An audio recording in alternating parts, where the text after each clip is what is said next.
Ta-da. Got it. Good afternoon, good morning, or good evening, and welcome to the Blurring the Lines podcast, episode number 161. I'm your host, Adam Bell, and joining me as always, my co-host, Peter Nikolaidis. How you doing, Peter? I feel good. Good. Na. Like James Brown. Yeah. Well, not exactly. Yeah, you look a little different than James Brown, but not by much. Right.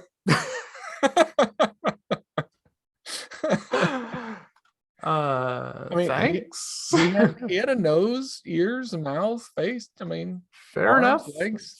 Fair enough. I'll take that. Oh, brother. Yeah. So how are things? Things are well. We survived the tornadoes that went through last week. I heard about those. Praise the Lord. No limbs, no problems. We had some people that we knew that had some limbs and some problems, but no fatalities and no major issues. So I also know people with limbs and with problems. Limbs and problems. Yep. Yeah. It's a large subset of people, actually. A large set. Yeah. So yeah. So that was good. I mean, that was a big tornado that went. I mean, that affected a lot of people across our country. I mean, yeah, I heard about it. We just had rain. Well, the Mayfield, Kentucky, that they are geographically, they're not very far from us, right? Because it's almost due north, but slightly west, and it's within our path of mountains and terrain. That that storm went over Clarksville, which is where my parents live, up near Paducah, and just nailed it there. And so it's really not that far away. So it's probably hour and a half drive to there from where I am. Not far. Doesn't take a tornado very long to cover that distance either. No, it doesn't. Well, I am glad that you and yours are okay. Yeah. Well, and I mean, Ashland's at University of Louisville. If it had kept on the trajectory it was going, that would have been Louisville. So it didn't. So once again, thank God for that. Oh boy, oh boy, oh boy. Hey, yeah, I don't see in the in our show notes, the document, it doesn't say where Peter does not type above or below this. Oh, type below here, Peter. That's what I was looking for. So, well, and this is our last podcast of the year, so we got to make it good. We want listeners to get their money's worth. Let's make it a good. We're worth every penny, free and worth every single penny. Just like, no, I'm not going to say that. I'm not going to say it's just like Log4j. Yeah. The advice is worth what you paid for it. We're going to get into that in a bit. So, but what I did, we'll talk about not so free first. A couple of not free things. I bought I switched from the Nest to the Ecobee thermostat recently. Yeah. I don't know. Do you have a smart thermostat? I forget. I do. Well, it's smarter. I mean, it's a programmable thermostat, but I have the ability to connect it to the app on my phone, and I have had it connected, but it's not anymore. So for the last 10 years or so, I've had Nest thermostats, almost 10 years anyway, at least in that whereabouts. And like when it works, it's great. And when it doesn't, it's really frustrating, just like almost any technology, right? And what really was irritating me is recently, over like the last month or so, my Nest was just completely ignoring my location. Now it's tied to my phone, and it is set to use the phone's location. So when I leave, it should know that I'm away, and it should adjust accordingly. And when I come back home, it should say, oh, Peter's here. I should turn up the heat.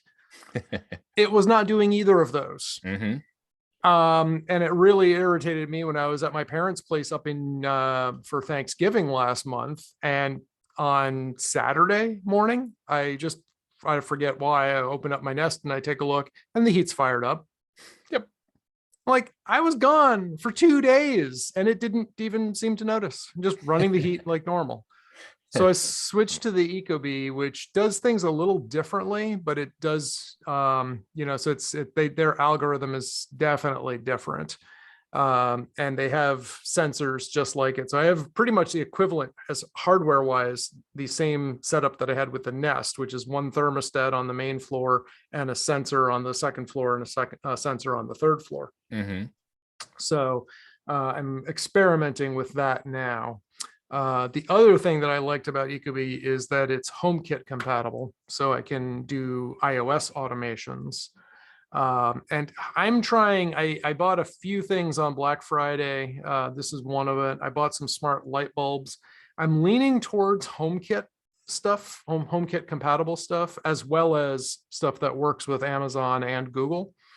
But I find that the stuff that goes through HomeKit seems to be vetted a little better, both for quality and security. Okay. And so that's why I'm focusing on that. And the Ecobee was one of those. I also bought some, I don't remember, Fate or Felt, F-E, I think F-E-I-T, smart wireless light bulbs.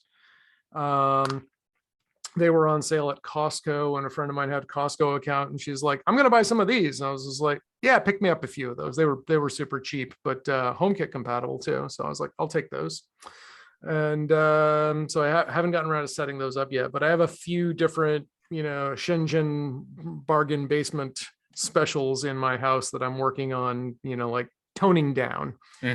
And so I've got Philips Hue light bulbs throughout the house, and then I'll have this other thing. We'll see how that works. So more stuff will come along to report. So you've got the nifty for today, so I won't hijack that, but I'll give a sneak preview. I have a Bluetooth enabled water bottle, and that's all I will say about it for today. Well, there's no rules about having two nifties. Well, that sounds pretty nifty. Maybe we should talk about that. Yeah. I mean, it's our podcast. I mean, it is our podcast. And if you, dear listener, don't like the order, then please send us some feedback and let us know, and we'll change it up. Okay, and then fine. I'm going to jump straight ahead to the nifty. Or if somebody wants to sponsor us, then we will bring up their nifty. Boom. Absolutely. What he said. Yeah. So I got the Hydrate Spark 24 ounce or 710 milliliter smart water bottle. Okay. Structurally, I like the construction. It took me a little getting used to, because it's got this pull top type thing. And then out of habit from all my other water bottles, I am tipping to drink. But this one has a straw that goes all the way to the bottom. So I was like, I'm sucking air a lot. Like, what's going on? But what's cool, and I don't think you'll see this unless I set it down on a table, is it's got sensors and a battery down on the bottom.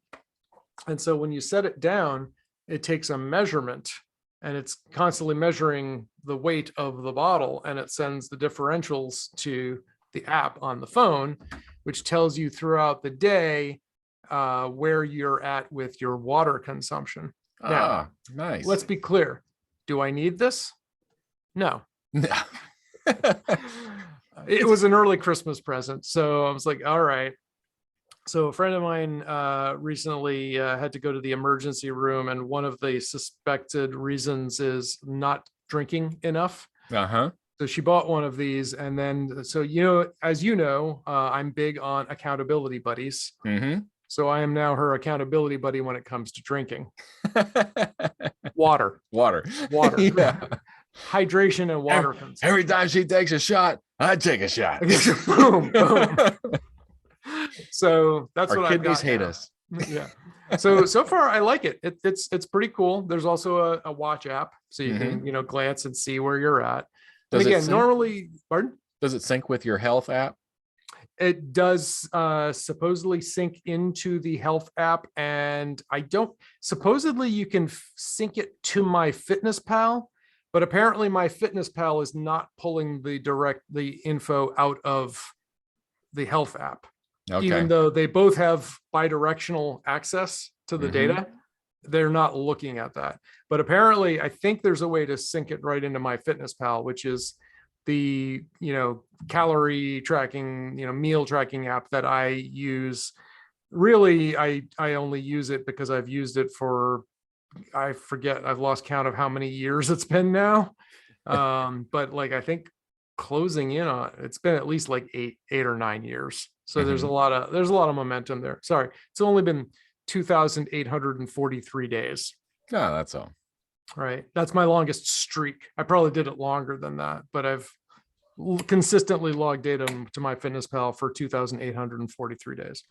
But it doesn't seem to track the water unless I do that manually. And I don't really care about that much. I think I drink enough water. I used to do it old school, just with a bottle that had numbers on it. Yeah.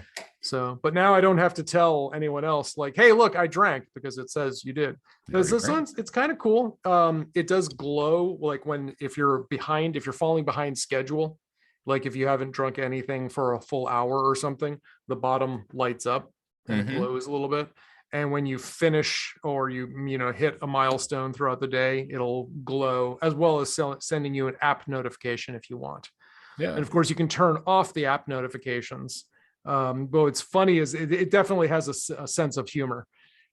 It will send you, like funny notifications or inspiring notifications. So like it sends one like a couple days ago. It's like, the water's not going to drink itself. Yeah. And, like trying to get rid of that cotton mouth. So it's pretty funny. So I'm at 49% of my daily goal right now. Nice. Well, does it also warn you if you consume too much water? I don't know. I have not tried that. It very well could. Yeah, because I mean, most people don't know that that's even a possibility. Yeah, water. I mean, that's dangerous stuff. You gotta be careful with that. I mean, you could drown. Reminds me, like back when I was in college, I remember a professor had pointed out to some paper I think was circulated on the internet about dihydric monoxide. Which is this, substance that you have to be very careful with. Consume you.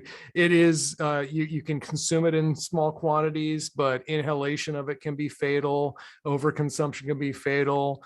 It's a super common element. It's results in like numerous deaths every year. And of course, dihydric monoxide is 2 parts hydrogen, 1 part oxygen. Water. Yeah. Yeah. So anyway, that's pretty funny. That's funny. So, oh, cool. Yeah. I mean, I hate that it's definitely a first world problem keeping track of the water intake. But I do a terrible job of it. I mean, and it's really easy to not get them if you're not monitoring, if you're not measuring. Yep. If it's not quantified, you don't know what it is. That's something that I have definitely, my body is in tune to. I can tell when I have not drunk enough water. And it did take me 2 bouts with kidney stones back in my early 20s to really appreciate it though. And I'm a convert since then, so but I can definitely tell. I start to get like a headache or even a low-grade fever if I haven't drunk enough water, and I'll start to feel dry, especially in the winter. I can tell my skin starts to feel drier, like around the cuticles, they start to get crunchy and stuff. Yeah. So and then nosebleeds, it's always fun. Yeah. So are kidney stones hereditary, do you know? I don't know, but my dad has them. All the time. It's funny. My dad has them and has had lots of them, like his whole. And I don't know if he's not a big drinker of water or if it's just some other phenomenon the way he lives his life. But I've never had one that I'm aware. I mean, if I've passed it, I mean, I've never had a problem with it. I mean, I'm sure it's possible I could have had a buildup that passed one way or another, and I had no problem with it. Yeah. So I'm fortunate in that. But I wouldn't say that I mean, I hydrate, but I wouldn't say that I'm like super hydrated. Yep. But I'm definitely not a minimalist. I don't drink like 2 coffees and I go for the whole rest of the day. Right. Yeah. And that's the thing too, is like water, like pure water is not the same as drinking, say, coffee or soda, right? Those are different. And, and that was something I learned with that was the cause of my second bout, was I was drinking lots of iced teas. I would drink like 3 Snapple iced teas through the course of the day. And I would thought I was doing great. Yeah. But what you're saying water. about, yeah, it's just water and sugar and caffeine and other stuff that actually contributes to kidney stone buildup. But you mentioned like, stuff passing. I mean, yeah, ideally this stuff is just passing through the system all the time. That's the whole point, right? But it's when you don't have enough water keeping it moving, that's when it builds up.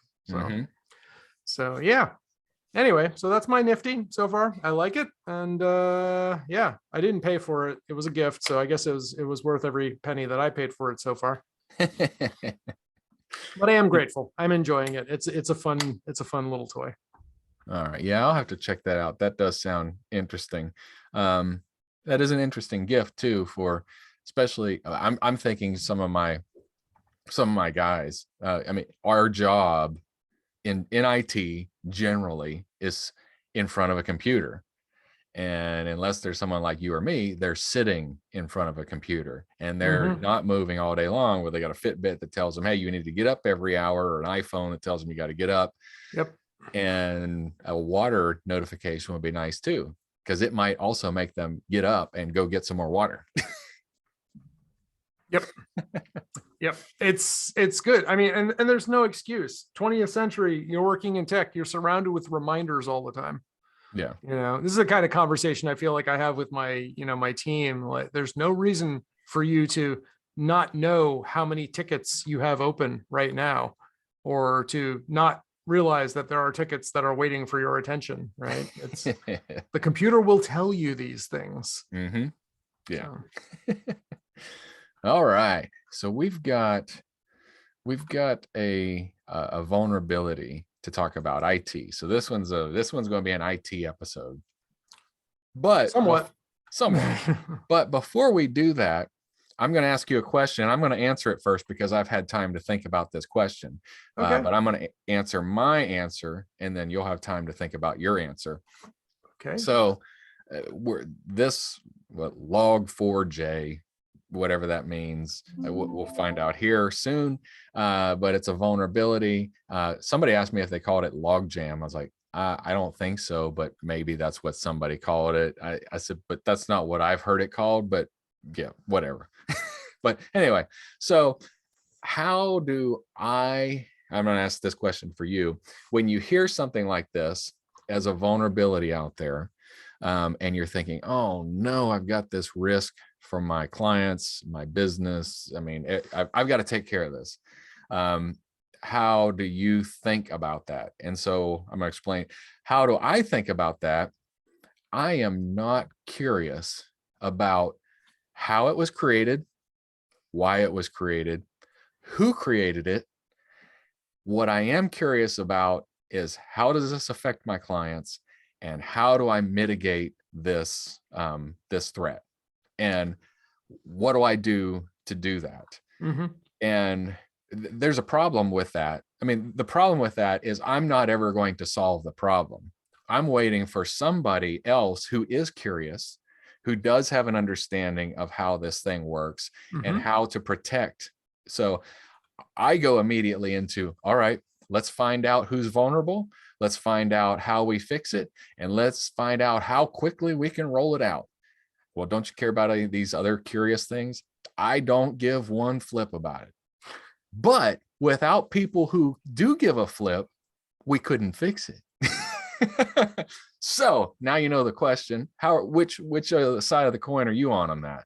I'm more towards the practical. How does this affect me, and by extension, my client base?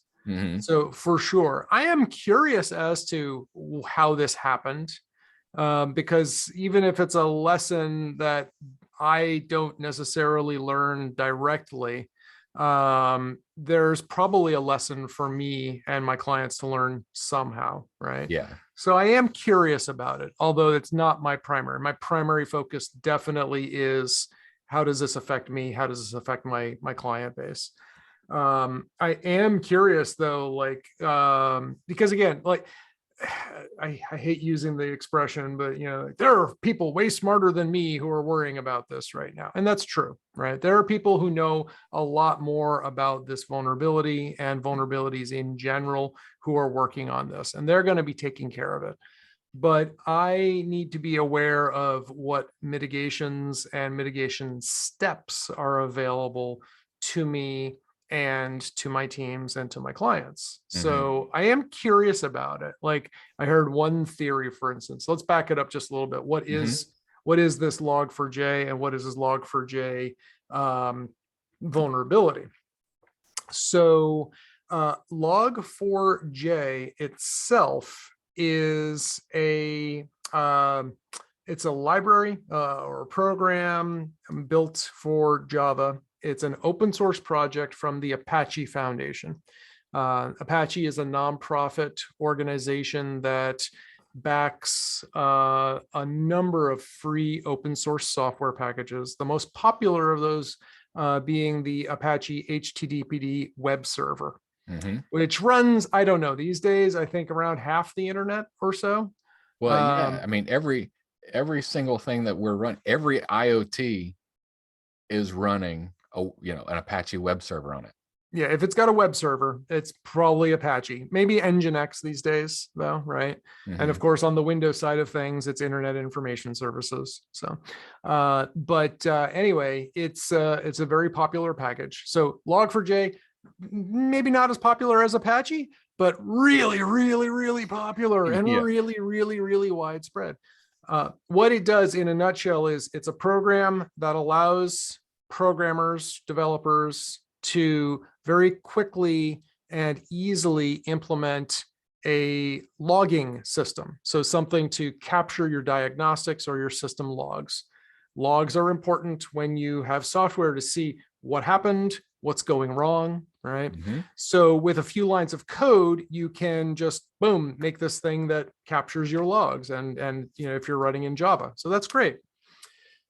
Unfortunately, what was recently discovered is in recent versions of this program, with a few lines of code, an attacker can also take over any system running log4j. Womp womp. Womp womp. Yes. So these programs often run as system level, or root level access. So they have total control over the system, because to capture logs, you need to be able to, read a lot of stuff, and you need to be able to write them somewhere. So you need a high level of access to do that. And so versions, was it 2.12.2? 2.12.1, I think, or 2.12, all the way up to 2.15 are vulnerable to exploits. And what happened was last week, it came out and said, it's versions 2.12 to 2.14. The fix was upgrade to 2.15. That came out, and the next day, another vulnerability was found with 2.15. Not as bad as the first one, but still bad. So I blogged about this, for one of my clients, and I explained, like, what do you need? This was, so I've been, number one, I've been sending out technical instructions at the hospital to all of the information services management and, team leads, saying, this is what's going on. This is what we see. This is what we think you need to do. If you have any questions, ask, and we'll work with you as we can. I've also been saying, okay, for you non-technical people, you've probably heard about this now because it is making mainstream news. Right. What does this mean to you? And let's talk about that, because you and I we're giving technical advice, but we generally give it to folks whom we assume are less technical than we are. Right. So if we focus on that, the question is, what do we do? What does it mean? And I gave the example. They're like, well, what could be affected by this log4 shell vulnerability or the log4j vulnerability? Well, your smartphone could be available, right? If it's an Android device and it's running Java, there's conceivably apps in there that could be vulnerable. Your home computer may have software installed on it that has this vulnerability installed. Maybe, could happen. There are definitely Java programs out there. It's still a very popular platform. So Minecraft runs on Java. Oh yeah, Minecraft. There's one right there. Right now, I don't recall though, right off the top of my head, was it Minecraft the client or was it the servers that were vulnerable to this in this case? I don't remember now. I do remember. I would guess probably the server because it probably sat. I mean, it doesn't get a lot of updates. So yeah. So again, and this is an example where me, not a Minecraft player. I don't know. I know my godson used to be really big into it. Is he still now? I have no idea. Yeah. But Minecraft. Okay. So that might affect you. Even if you play Minecraft, does it necessarily pose a threat to taking over your computer and your bank account and stuff? Unclear. Does it pose a threat to interrupting your games? Absolutely. Right. Because if the server goes offline, you're not playing the game anymore. So it also could be your email provider, your internet service provider might be vulnerable to this. Your hospital patient data records could be vulnerable to this. Oh, Teslas are vulnerable to this. Oh no, my car. Right. So this is a big one, right? This is going to be some, at least one or two security firms. I forget, it was Flashpoint or someone came out and said, this is bigger than Heartbleed and the Eternal Blue exploits, which came out, were a few to several years ago, which again are these things that just affect everything, right? Just about every system has a component or something in there. So what can you as the end user do? Likely, it's good to be a little curious, right? And see, like, does this affect me? And check for updates.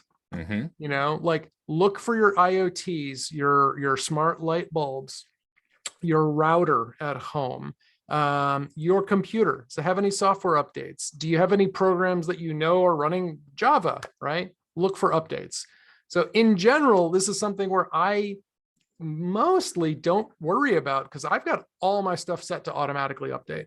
I did the calculation and I said, you know what, when things like this happen, I would rather take the update and the chance, and it's generally a really small chance, percentage wise, of something going wrong as a result of the update, rather than waiting and having security vulnerabilities hanging out in the wind and, being exposed to hackers.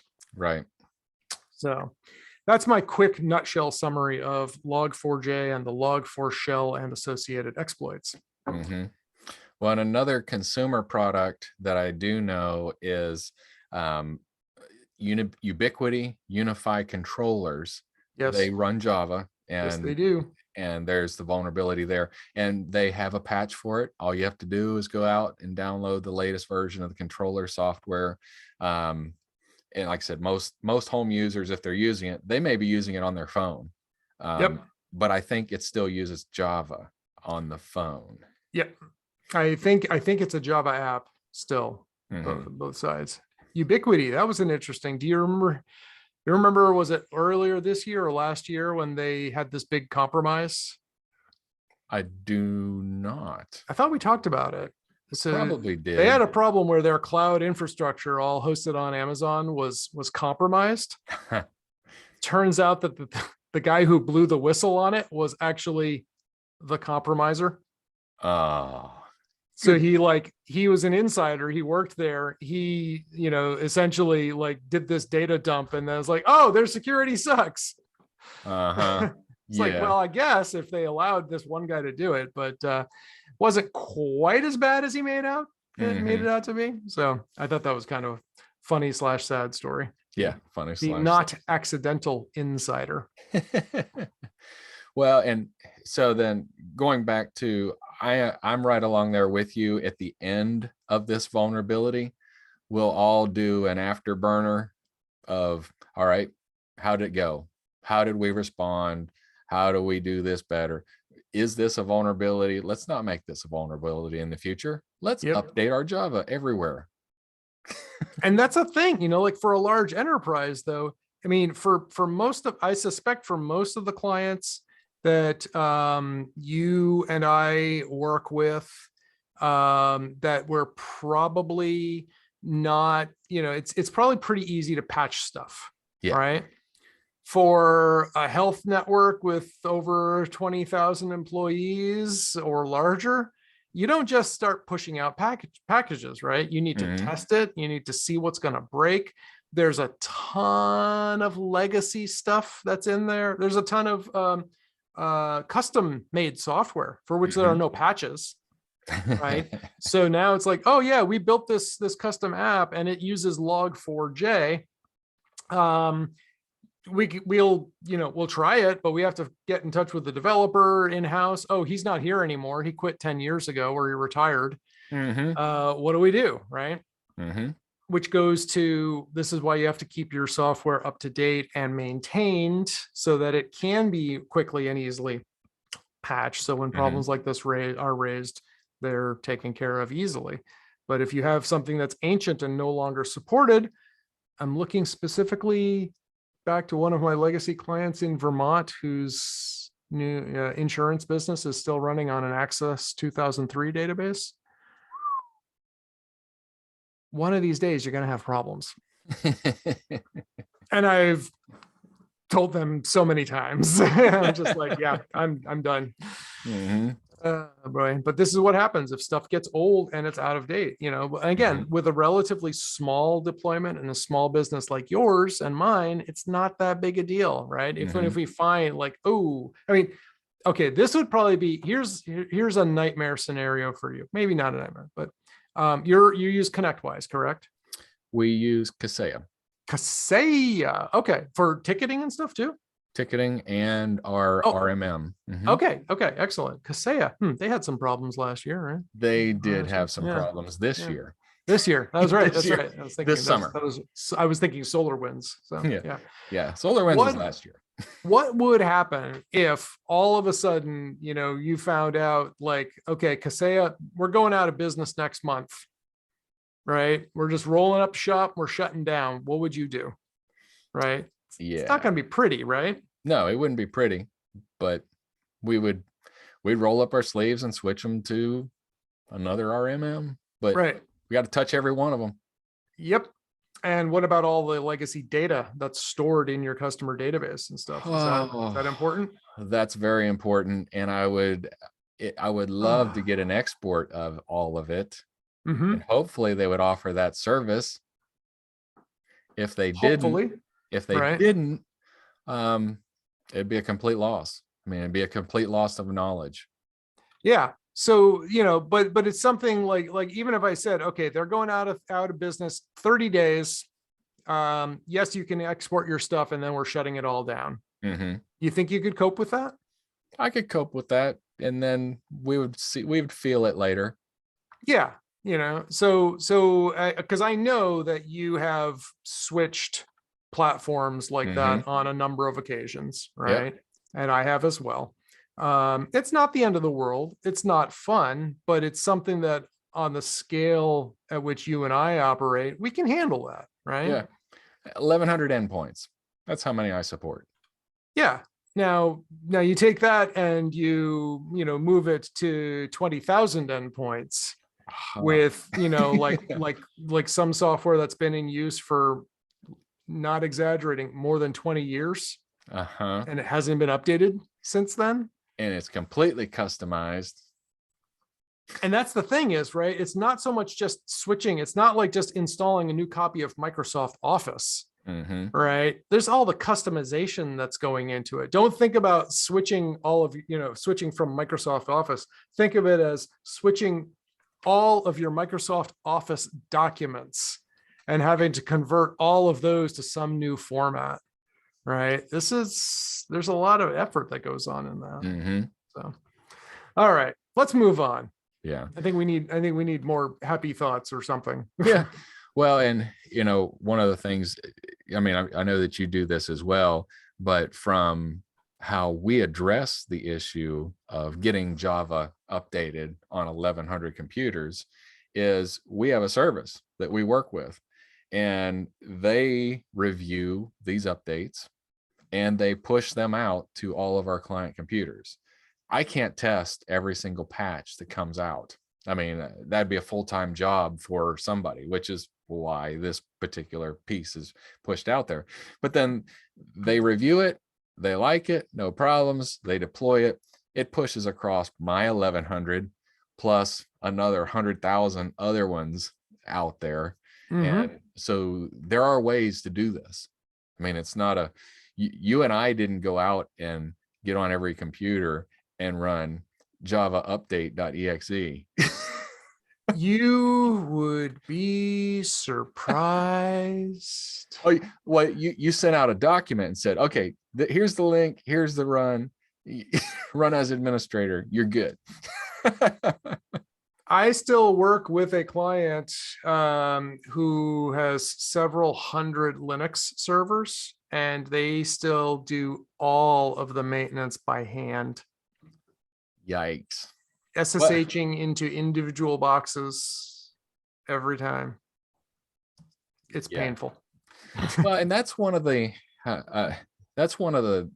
things, one of the big reasons we use Microsoft. I mean, people think that Microsoft is evil, and it's the worst software ever. It's not stable, but it's scale. That's the thing. We're talking about scale. If I want to push out an update to 1100 Ubuntu workstations, it's going to be a different thing than what I do with 1100 Windows workstations. It's going to be so much easier for me in Windows. Can it be done? Absolutely. Right. Yeah. Do tools exist to do it? Yes. Are they as robust as what Microsoft provides with Active Directory and group policy? I don't think so. And there's definitely so much more third-party support for managing Windows systems because they're the dominant player. Yeah. There's a bash scripter out there that's hating us right now. Yeah. And if that person wants a job, I have some ideas where I could find work for this person. Yeah. So. I could use you. Yeah. Yep. Yep. So. All right. What else we got? All right. That was kind of my big one for the day. I do have our nifty number 2, which was from the episode that we did not record, but we really had a good time. And we were ready for that episode. We were ready. We had a thing to discuss. So one of the things that I wanted was a speaker so that Elizabeth and I could go to the farm and listen to the UT football game. And so I wanted an external speaker. I went with Bose. I like Bose. Bose has good sound. They've had good quality for a long time. So I went with the Bose Bluetooth waterproof speaker. I don't know that I would immerse it. I just don't think that'd be a good idea, but it can get wet. I would say rain would be okay, but it has a really good quality of sound. It's a really small box. I mean, probably 8 inches by 4 inches and about 2 inches thick. It's got a nice little loop that you could carry on your backpack. And we listened to the ball game for 3 hours and it was like at 78%. Nice. Yeah. Yep. Yeah. So it charges quickly. And I've always been happy with Bose sound quality. I'm trying to remember. I have not had a lot of Bose equipment. I had the Quiet Comfort 2 over-the-ear travel headsets. I had that. I had that for a good 10 years or so. And I had the sound dock for the iPhone back when it was the old, I don't remember the connector before Lightning. The old, rectangle. Yeah. Yeah. For the iPhone 3. And then I had to get an adapter for the iPhone 4 on top of that. Yeah. And then I think briefly I even had an adapter for the iPhone 5 for Lightning on top of that. So it's getting taller and taller. I mean, it was fine. The sound quality was great. The biggest right now I have is, it's Sonos, and I've definitely gone on about my love-hate relationship with them, on this show. Yeah. someone I know is looking to like redo her home audio system, and she was trying to decide between Bose and Denon. And apparently she said that, well, Bose is CD, or not Bose, Sonos and Denon. And they said, well, Sonos is CD quality, but Denon is HD quality. And then, of course, there was a 2007 or so study saying that humans can't really tell the difference. Yeah. Oh, so there you go. The dogs are happy. Yeah, exactly. The dogs are they come running when you fire up the Denon. They don't listen to the Sonos at all. So. Yeah. Well, and I bought an Amazon Tap a few years ago for really the same purpose. The problem with that is you have to have an active internet connection when you start that device up. Yep. And I'm going to the farm. I just want it to be a Bluetooth speaker for my phone. I do happen to have internet, but I got to wait for it to connect. And if I go out of range, it'll keep playing what I'm doing. But if I go out into the field where I don't have internet anymore, I stop the speaker, I start the speaker, no connection. Like, come on. It's just Bluetooth. You should be smart enough just to keep doing what you were previously doing. So I don't have any of the smart intelligence in that Bose speaker, but it just plays what I want out of my phone, and that's what I need. There you go.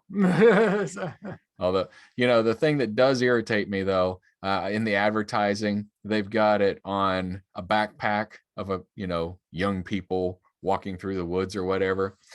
Nothing irritates me more than walking through the serenity of a hike and hearing somebody else playing what they want to hear in the woods and disturbing everybody else. I mean, it's just rude. There's a reason they call them, back in the 80s, they referred to them as ghetto blasters. Not in the ghetto anymore, people. Not in the ghetto. I mean, that's why, earbuds. If you need the music, you can't be out here and just get yourself earbuds, because we don't want to hear your music. Yep. Yeah, I even I like to listen to music when I go out kayaking. Right. And I like to just bring a little portable speaker along with me. But whenever I start getting closer to other paddlers or whatnot, I always turn it down. Yeah. It's like I get self-conscious about it. Even if I'm listening to like Proud Mary by Creedence Clearwater Revival, which is like, does it get any better when you're rolling on the river? I mean, come on. Rolling on the river. But, I don't feel the need to blast everybody, like you don't have to listen to what I'm listening to. It's okay. It's okay.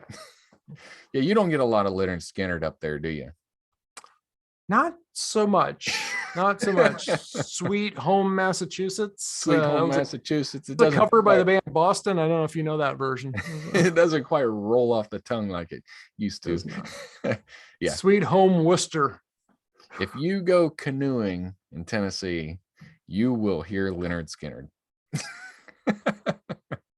Makes sense. Yeah. Yep. Oh, good times.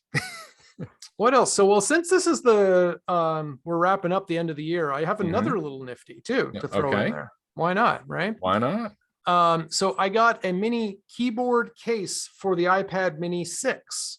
Okay. 2021 edition. So still loving my iPad Mini. I do recall, though, it was a little over a month ago, I had it in a bag, not a case, and I did drop it, and it dented the upper corner, just narrowly missing the camera, right? Mm-hmm. So it's just cosmetic damage, thankfully. But I was like, all right, I should get a case. And so I found a case, it reminds me of like the stuff from Otterbox, which is really rugged and stuff. Completely turns this thing from a nice little svelte, one-handed tablet, perfect form factor into a miniature Panasonic Toughbook laptop.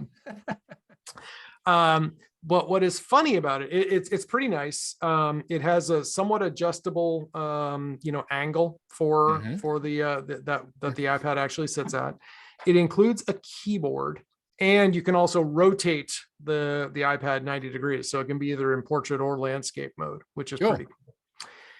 The keyboard is nearly identical to the Canex Bluetooth keyboard that I reviewed back, I want to say in 2015.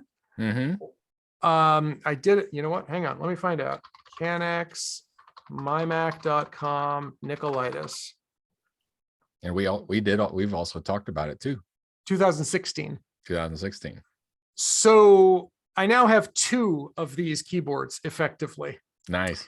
And the other reason that I decided to get one with a keyboard as opposed to just a case was on my iPad, periodically, the keys just, the keyboard, the old Canex I have, I would be typing and it would just stop working. And then only after a little bit of troubleshooting, I realized it would stop working for text entry in a field where I was trying to enter text, but I could do the Apple tab and switch between applications. Or I could do Command or, Apple F to find something, and I could type in there.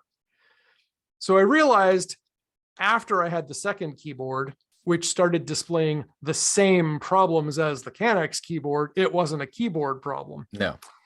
Which is kind of funny though, because now what I do is I have one keyboard paired to my iPhone and the other to my iPad, and I have the 2 of them sitting side by side, and I actually use those periodically. So it's kind of funny. It's kind of silly. So I have a backup, but it's shocking. You hold the 2 of these up, and other than like the labeling, it's identical.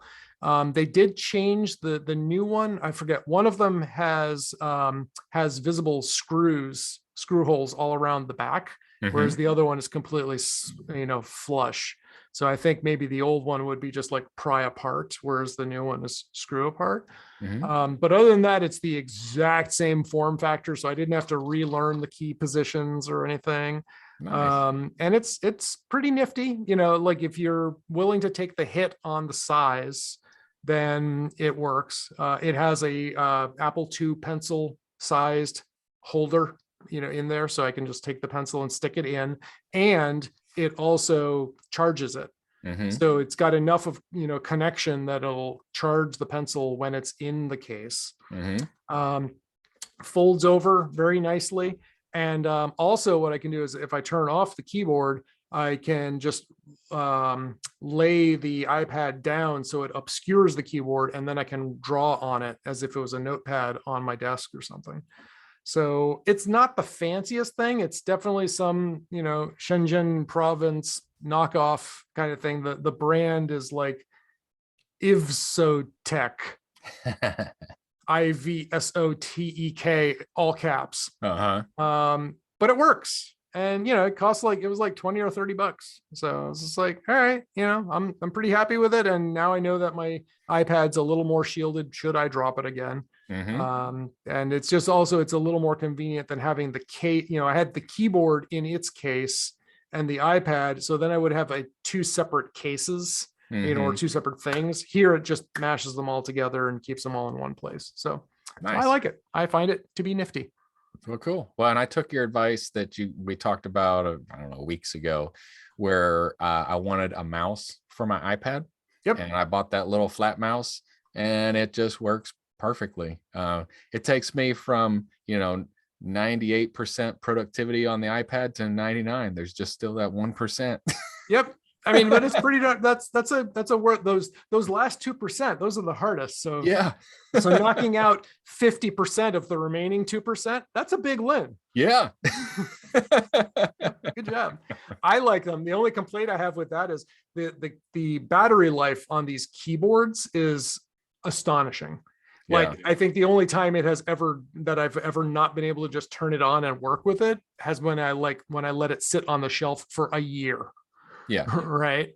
Not so much the mouse. The mouse I have to remember to plug in every day or 2. Otherwise I'm like moving it. I'm like, yeah. Channeling Kevin. So Anyway, but yeah, those little things are like, it's astonishing too. And especially now that I have good reading glasses and no extra contact lens stuck in my eye, Yeah. I'm actually quite happy. I'd say 90% of the time using an iPad mini as a laptop replacement. I did not think that would be the case, but I'm liking it. Fantastic. I have one last bit of stuff and then I think I'm good. All right, lay it on me. Running update. Running update. I'm up to 4 minutes Forrest. on, 1 minute off. 4 minutes of running, 1 minute of walking.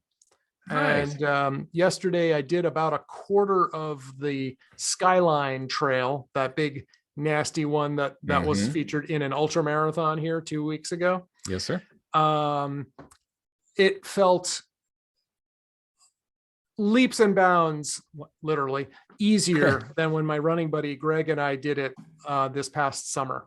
Now, granted, this past summer we did the whole thing, right? And it was trying to run the entire time. But this time it's just like I felt great. I had fun, and just like I was not smoked at all. So I only ran, was out there in the trails for a total of about 30, 35, maybe 40 minutes. But it's feeling good. I'm really liking it. While I still am embracing minimalist shoes, I'm keeping one pair or one trim of my old New Balance Summit Unknowns for trail running. And in fact, I did just buy a second pair. So what I've been doing is almost every time I run is I alternate now between minimalist, non-minimalist shoes. Yeah. And what I'll probably end up doing is using those trail runners for some longer road runs, even though they're like specifically made for trail, just because I really like the cut and the feel of those. So that's my running update. Things are getting better. And I am so happy to do that again. So my running buddy Greg, he's coming over today. We're gonna target a 10K run, which would be my first long, not really long, but my longest run since in the last exactly 2 months, because it was exactly 2 months ago today when I ran the marathon. So that's my plan. Is today we'll do my longest run in 2 months, and I have run over 1,000 miles this year. Nice. So, yeah. So that's my, did I ever set a bucket list, run 1,000 miles in a year? No. Should I do so retroactively? Maybe. Oh yeah. Yeah. It was on my list. Yep. There you go. So I think that's all I got. What else you got? So we've got Christmas, New Year's coming up. What are your plans and what are your predictions that we're going to talk about in January? First, the easy stuff, the predictions. We're going to talk about the same stuff we've been talking about for the last however many years it's been on this podcast. And then two, going up to Vermont, New Year's Eve. So I'll probably spend a few days up there with my folks. I'm still, my normal teaching schedule down here in studio is normal. So I'll probably come back maybe Tuesday. I might even put in a rare on-site appearance at the hospital in New Hampshire. Not that it matters, but just sometimes maybe I can snag a meeting with so-and-so or, something in person.